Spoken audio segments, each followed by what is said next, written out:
Capítulo 1. La primera vez que lo escuché. No recuerdo mi nombre, pero sé que anoche estuve en misa. La voz me salió temblorosa cuando lo escribí en un pedazo de papel. Porque no confiaba en mi memoria. Algo dentro de mí sabía que si no lo dejaba por escrito, mañana ya no lo recordaría. Todo comenzó con una invitación anónima. Un sobre sin remitente que encontré bajo mi puerta. Dentro había una nota con tinta oscura, casi marrón, que decía: ven a escuchar la palabra que libera. Y al final, un lugar y una hora: Iglesia de San Gabriel. 8 de la tarde. Cuando llegué, la iglesia estaba más llena de lo que recordaba haberla visto jamás. Los bancos de madera crujían bajo el peso de cuerpos inquietos. Nadie hablaba. Nadie se miraba. Todos tenían los ojos clavados en el altar, donde un hombre alto, vestido con sotana negra, esperaba con las manos entrelazadas. No era el sacerdote habitual. Nadie parecía notarlo. Yo sí. Sentí un escalofrío cuando sus ojos, negros como pozos sin fondo, se cruzaron con los míos. Hermanos, su voz resonó como si las paredes la absorbieran. Esta noche, sus cargas serán aliviadas, y sus recuerdos purificados. El primer versículo fue suave, casi un susurro. Un murmullo se deslizó por las bancas. Y noté como una mujer delante de mí dejaba caer un rosario de entre sus dedos, mirando al vacío como si no supiera dónde estaba. Yo quise levantarme, pero mis piernas no respondieron. La voz del hombre se volvió más grave, y cada palabra me atravesaba como si arrancara algo invisible de mi pecho. Y entonces ocurrió. De repente, olvidé la calle donde vivía, las imágenes de mi casa, mi cama, las paredes. Se desmoronaron como polvo en el viento. Supe que algo se estaba borrando dentro de mí, y aún así, no podía dejar de escucharlo. Cuando terminó, todos se pusieron de pie, como si despertaran de un sueño. Nadie habló, nadie se miró. Salimos en silencio, bajo un cielo sin estrellas. Esa noche, antes de dormir, intenté recordar el rostro de mi madre. No lo logré, y al día siguiente, cuando me miré en el espejo, tampoco recordé el mío.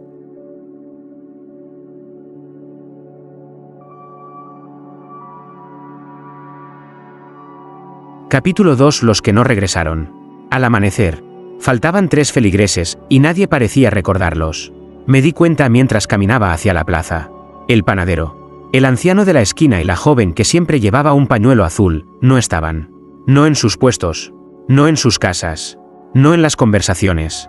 Lo más inquietante no fue su ausencia, sino que nadie mencionaba sus nombres. Pregunté por la joven del pañuelo azul, y la mujer que barría la acera me miró confundida. ¿Quién?, dijo, como si nunca hubiera existido. Me marché con un frío reptando por la espalda. Algo en mí sabía que esas 3 personas habían estado en la misa anoche, que habían escuchado todo el sermón, y que, de algún modo, el recuerdo de ellos había sido arrancado de todos, menos de mí. Pasé el día buscando respuestas. En la parroquia, la puerta estaba cerrada con un candado oxidado que juraría no haber visto antes. Me asomé por la ventana. El altar estaba vacío, pero sobre el púlpito descansaba un libro abierto. Sus páginas parecían moverse, como si respiraran. Un ruido detrás de mí me hizo girar. Un hombre de traje gris, con un crucifijo pesado en el pecho, me observaba sin pestañear. No busques a los que no regresan, dijo con voz seca. Están en un lugar donde el tiempo no los toca, y donde tus preguntas no deben llegar. Iba a exigirle una explicación, pero en ese instante, una campana resonó a lo lejos. 3 tañidos lentos, como si cada uno fuera un latido de algo enorme y antiguo. De pronto, olvidé el color de los ojos del panadero. La imagen se borró frente a mí, dejándome un vacío doloroso. El hombre de traje gris sonrió apenas, como si eso confirmara algo que yo aún no entendía. Si vuelves a escuchar el sermón, no quedarás para recordarlo, susurró, antes de dar media vuelta y desaparecer por una calle donde el sol nunca parecía llegar. Me quedé solo, con una certeza asfixiante. Si quería entender qué estaba pasando, tendría que volver a esa iglesia.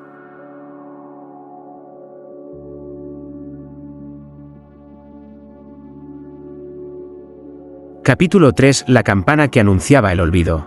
La campana sonó 3 veces, y olvidé la voz de mi madre. No fue un olvido suave, como cuando uno lucha por recordar un detalle.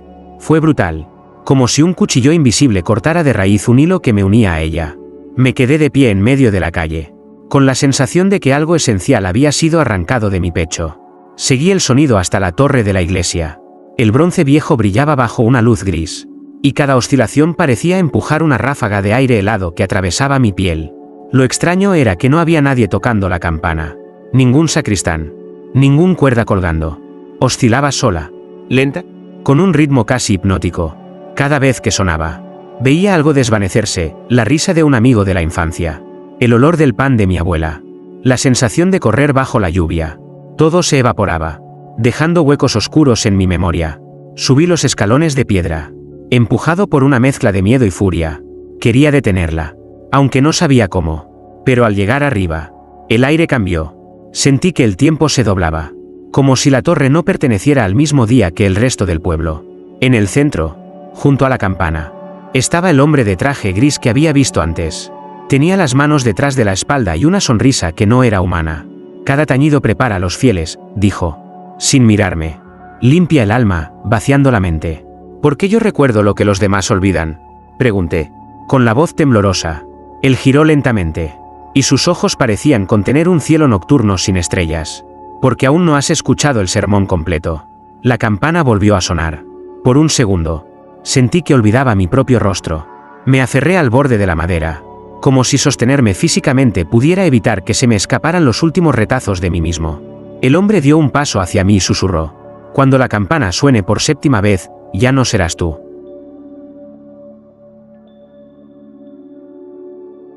Capítulo 4. La misa prohibida de medianoche. Dicen que a medianoche el sermón borra hasta tu alma. No sé en qué momento decidí que debía ir. Tal vez fue el miedo. Tal vez la necesidad enfermiza de entender por qué mi cabeza se sentía como un libro al que le arrancaban páginas cada día. A las 11:30. El pueblo dormía bajo un manto de silencio espeso. Caminé hacia la iglesia con el corazón latiendo al ritmo de mis pasos. No llevaba reloj, pero sabía que si la campana sonaba antes de llegar, algo de mí se perdería en la oscuridad. Las puertas estaban entreabiertas, como si alguien me esperara. Dentro, solo las velas iluminaban el pasillo central. El aire estaba cargado, pesado, como si cada molécula vibrara con una presencia invisible. En el altar, no estaba el sacerdote habitual, sino él. El hombre de sotana negra que había dirigido la misa la otra noche. Sus ojos brillaban con una intensidad casi febril. Y cuando comenzó a hablar, la temperatura pareció descender de golpe. Bienvenidos, los que desean olvidar lo imperdonable. No había multitudes esta vez. Éramos 8. Y todos, al igual que yo, evitaban mirarse entre sí, como si reconocer un rostro fuera un peligro. El sermón comenzó con un latido sordo, que no venía de ningún tambor, sino del suelo mismo. Las palabras eran antiguas, no pertenecían a ningún idioma que hubiera escuchado. Cada sílaba se clavaba en mi mente como una aguja ardiente. Y con cada frase sentía que un recuerdo se disolvía, el olor de mi primer amor, el sonido de una canción que cantaba de niño, la forma de mi propia firma. Uno de los presentes, un hombre mayor, se levantó de golpe y gritó que no podía soportarlo. El sacerdote ni siquiera lo miró. Simplemente pronunció una palabra breve, y el hombre se desplomó, con los ojos abiertos pero vacíos, como si hubieran borrado todo lo que alguna vez fue. Yo me quedé inmóvil, conteniendo el aliento, hasta que el sacerdote me miró directamente. Su voz se volvió un susurro, pero lo escuché como si me hablara dentro del cráneo.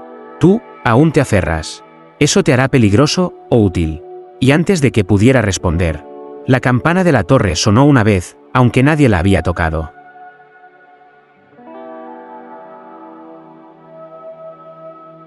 Capítulo 5. El altar sin nombres. En el altar había fotos, pero no reconocía ninguno. No era el altar principal de la iglesia, sino uno oculto tras una puerta lateral que había visto entreabierta durante la misa prohibida. Esperé a que todos se marcharan y, con el corazón golpeando mis costillas, empujé la madera hasta abrir un hueco suficiente para colarme. La habitación era pequeña, iluminada apenas por una hilera de velas que desprendían un humo denso, con un aroma dulce y extraño. Frente a mí, sobre una mesa de piedra, se alzaba un altar improvisado, y allí estaban las fotos. Decenas, tal vez cientos, enmarcadas o simplemente apoyadas contra la pared. Rostros de hombres, mujeres y niños que no me decían nada, y sin embargo, algo en mi pecho se encogió como si supiera que debía reconocerlos. Me acerqué a la primera foto, una mujer joven con un pañuelo azul en la cabeza. Un escalofrío me recorrió. No era cualquier mujer, era la que yo había buscado el día después del primer sermón. La que todos negaban conocer. Detrás de cada foto había un trozo de papel, con un nombre escrito a mano y una fecha. Las fechas no correspondían a muertes, sino a días de misa. La vela más cercana parpadeó y vi una sombra moverse en la pared. Me giré de golpe y allí estaba él, el hombre de traje gris. Estos son los que escucharon el sermón hasta el final, dijo con calma. Como si me hablara de un álbum familiar. Aquí viven lo que el mundo ya no recuerda. ¿Por qué guardan sus rostros si todos los olvidan? Pregunté, sintiendo que la voz me temblaba. Él sonrió. Y esa sonrisa no tenía nada de humana. Porque algún día, alguien tendrá que devolverlos. Me acerqué a otra foto y, por un segundo, vi mi propio rostro reflejado en el cristal. No era un reflejo. Era yo, pero más viejo, con una mirada vacía. Retrocedí, sintiendo que la habitación se encogía a mi alrededor. El hombre de traje gris apagó una vela con los dedos y susurró. Todavía no es tu turno, pero la campana ya ha empezado a contar.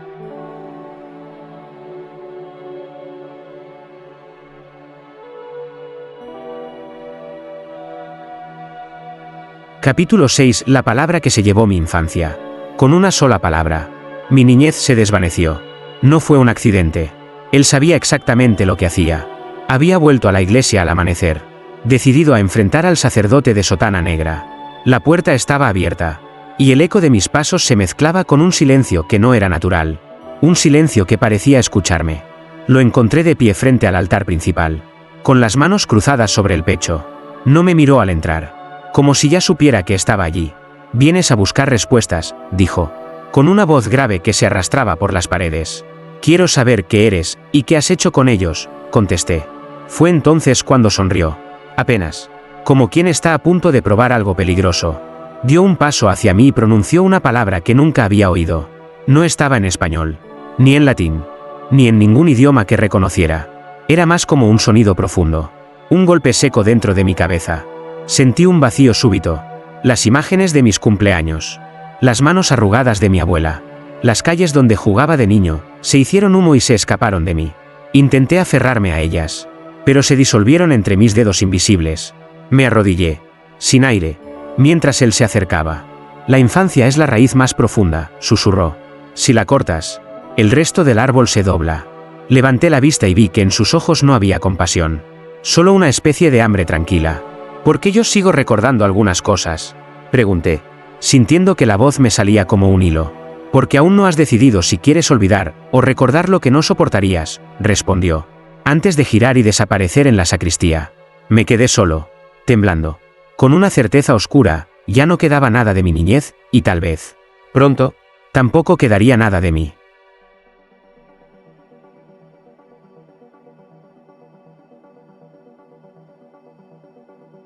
Capítulo 7. Los diarios en blanco. Abrí mi diario, y todas las páginas estaban vacías. Lo descubrí una noche, cuando la niebla del pueblo se colaba por las rendijas de mi ventana. La luz de la vela temblaba, proyectando sombras largas sobre mi escritorio. Quise escribir lo poco que aún recordaba, por miedo a perderlo, y busqué mi viejo diario. Ese cuaderno donde durante años había guardado pedazos de mi vida. Al abrirlo, un frío me recorrió la espalda. No quedaba una sola palabra. Las páginas, que yo mismo había llenado con fechas, nombres y lugares, eran ahora un desierto blanco. Pasé hoja tras hoja con las manos temblando. Vacías, todas. Al principio pensé que era obra de alguien que había entrado a mi casa, pero el olor de tinta vieja aún estaba allí, como un fantasma de lo que una vez estuvo escrito. Me arrodillé junto al baúl donde guardaba otros cuadernos, cartas y fotografías.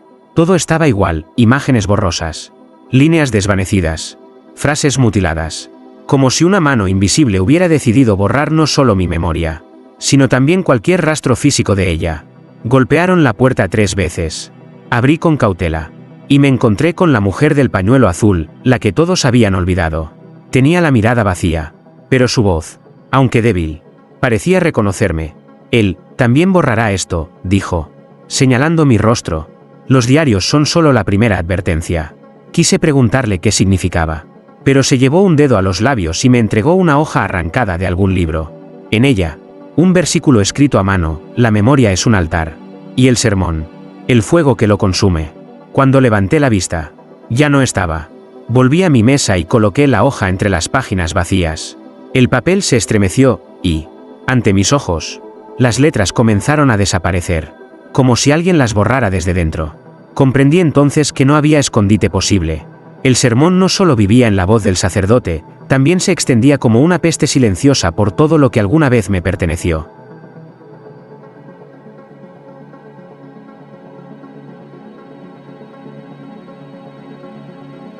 Capítulo 8. El sermón que retrocede en el tiempo. No solo borra recuerdos, también los reescribe. Lo descubrí por accidente. Revisando unas cartas antiguas que guardaba en un cajón oculto del armario. Eran de mi madre, escritas cuando yo tenía apenas 10 años. O al menos, eso creía. Al leer la primera, me encontré con frases que no recordaba. Me alegra que ya no llores por las pesadillas. Tu nuevo nombre te queda bien. Nunca había cambiado de nombre. Y mucho menos había hablado de pesadillas con ella, o eso pensaba. Fui pasando las cartas. Y cuanto más leía, más entendía que algo estaba mal. Las anécdotas no coincidían con lo que quedaba en mi memoria. Personas que no reconocía aparecían como parte de mi familia. Viajes que nunca hice estaban descritos con detalles precisos. E incluso había una carta donde decía que mi padre había muerto en un incendio, cuando yo juraba que había fallecido en un hospital. Fue entonces cuando escuché la campana. 3 tañidos lentos, como si vinieran desde muy lejos, pero retumbando en mi cabeza. Y algo dentro de mí se agitó. Un recuerdo irrumpió sin permiso. Yo, niño, de pie en la iglesia, escuchando al sacerdote recitar un sermón en voz baja mientras me acariciaba la cabeza. En esa imagen, mi madre no estaba. Y sin embargo, en mi memoria real ella me llevaba de la mano aquel día. La confusión me dejó sin aire. Comprendí que no solo me estaban borrando. Estaban reemplazando cada vacío con una nueva versión. Como si mi vida fuera un libro que alguien reescribía a su antojo. Golpearon la ventana. Era la mujer del pañuelo azul, empapada por la lluvia. No entró. Solo me miró con urgencia y dijo: no confíes en lo que recuerdas, ni en lo que olvidaste.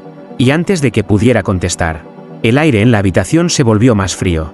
Y una voz, la del sacerdote, susurró desde algún rincón invisible: la verdad es un lujo que no todos pueden pagar.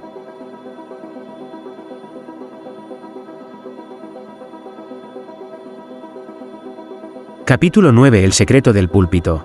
Debajo del púlpito había algo que latía.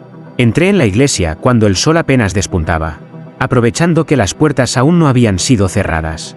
El lugar estaba vacío, pero el eco de pasos que no eran míos me acompañaba como un murmullo persistente. Me dirigí al púlpito, ese lugar desde el cual el sacerdote derramaba palabras capaces de borrar vidas enteras. Subí los 3 escalones y palpé la madera. Sentí un leve temblor bajo mis manos, como si algo respirara ahí dentro. Moví una tabla suelta y un olor metálico, antiguo, se escapó. Abrí el hueco lo suficiente y vi un bulto envuelto en un paño oscuro. Lo saqué con cuidado y el latido se hizo más fuerte, más denso, como si se sincronizara con el mío. Al desenvolverlo, lo vi, un libro encuadernado en cuero, pero no era cuero. La textura, el tono, eran piel humana. Tenía costuras gruesas y toscas, como si cada pedazo hubiera sido cosido de forma apresurada. Al abrir la primera página, casi caí hacia atrás. No eran palabras lo que había escrito, sino imágenes, recuerdos, escenas de vidas ajenas, un niño soplando velas, una mujer corriendo bajo la lluvia, un hombre arrodillado ante una tumba, todos moviéndose como si estuvieran vivos, atrapados en las fibras de las páginas. Y entonces lo entendí, cada recuerdo borrado, cada vacío en la mente de los feligreses, estaba aquí, guardado, coleccionado como un botín sagrado. Pasé las páginas con desesperación, buscando los míos. Los vi, yo, pequeño, con mi madre peinándome. Yo, adolescente, riendo con amigos cuyo rostro ya no recordaba. Yo, adulto, sosteniendo una carta que nunca había leído. Una sombra cubrió las páginas. Levanté la vista. El sacerdote estaba de pie frente a mí, su rostro oculto en penumbra, pero con una voz que me atravesó. Ese libro no es para que lo leas, sino para que, algún día, formes parte de él. La tapa se cerró sola, atrapando el calor de mis manos, y sentí que un recuerdo más se me escapaba, aunque no pude saber cuál.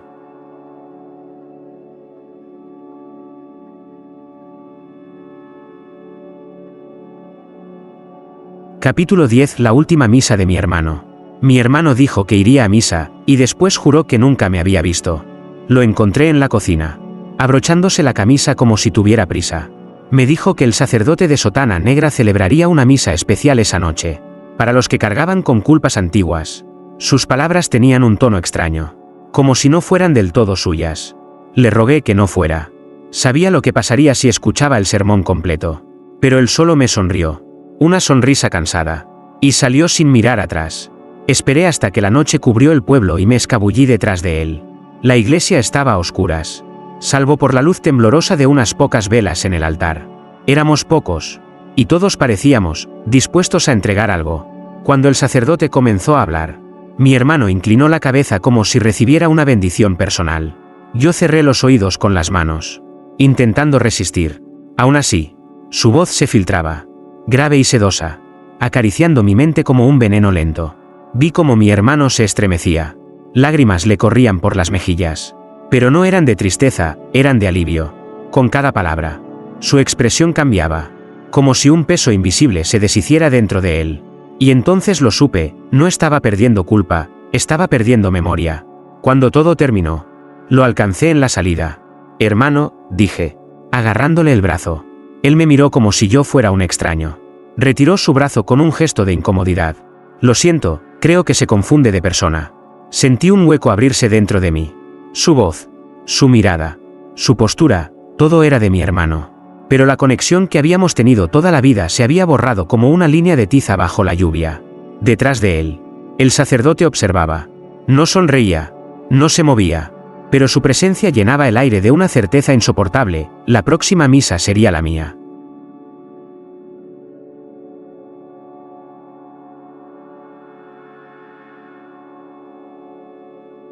Capítulo 11. El precio de recordar.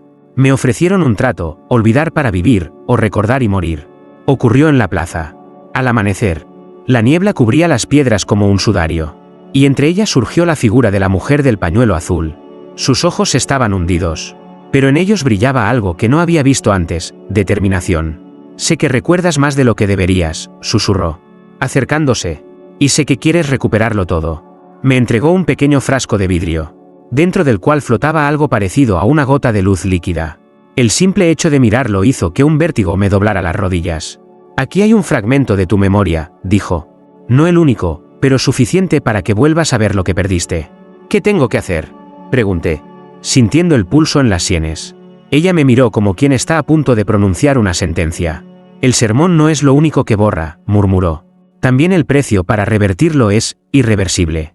Tendrás que entregar otro recuerdo a cambio. No uno cualquiera, sino el que más ames. Un escalofrío me recorrió la espalda.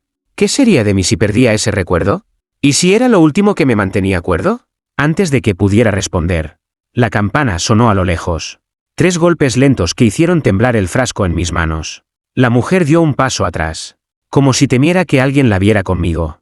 Decide antes de la medianoche, advirtió. Después, el trato se romperá, y tú también. Cuando la niebla se disipó, estaba solo, con el frasco brillando débilmente entre mis dedos. Y en mi mente, una pregunta que me quemaba: ¿qué vale más, la verdad completa o la mentira que me mantiene vivo?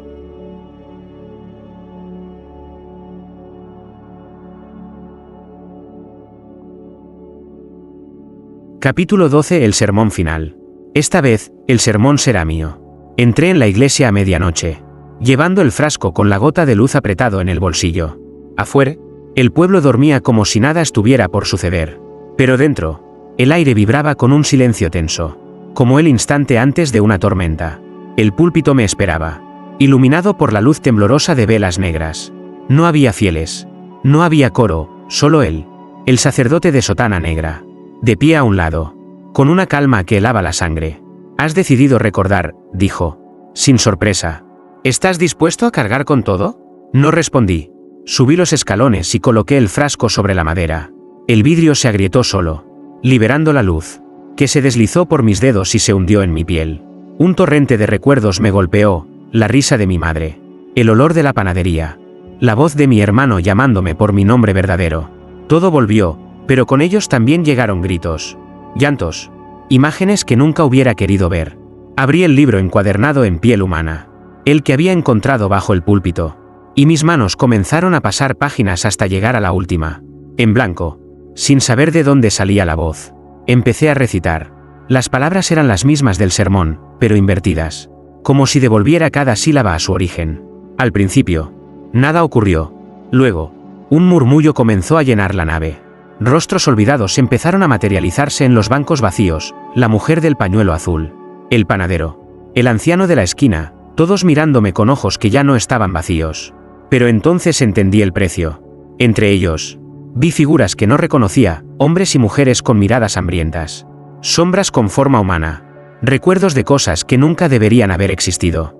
Al devolverlo todo, también había liberado lo que el sermón había sellado por una razón. El sacerdote sonrió, y su voz fue un eco que me atravesó. Ahora eres el guardián, y ellos, tu cara. Las velas se apagaron al unísono. La iglesia quedó en penumbra, llena de rostros que me rodeaban. Algunos agradecidos, otros acercándose demasiado, con sonrisas que no eran humanas. Y en ese instante supe que había roto el ciclo, para convertirme en el centro de uno nuevo.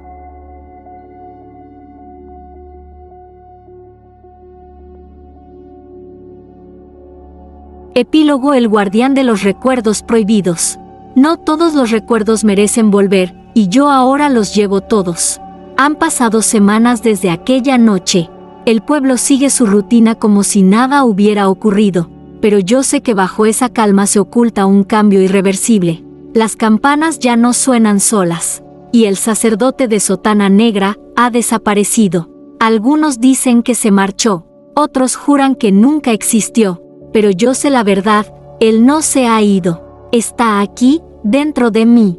Desde que recité el sermón invertido, mi cabeza es un laberinto. Los recuerdos ajenos y los míos se entrelazan, confundiendo pasado y presente. A veces despierto con el olor de una casa que nunca he visitado, o con lágrimas por la muerte de un hijo que no tuve.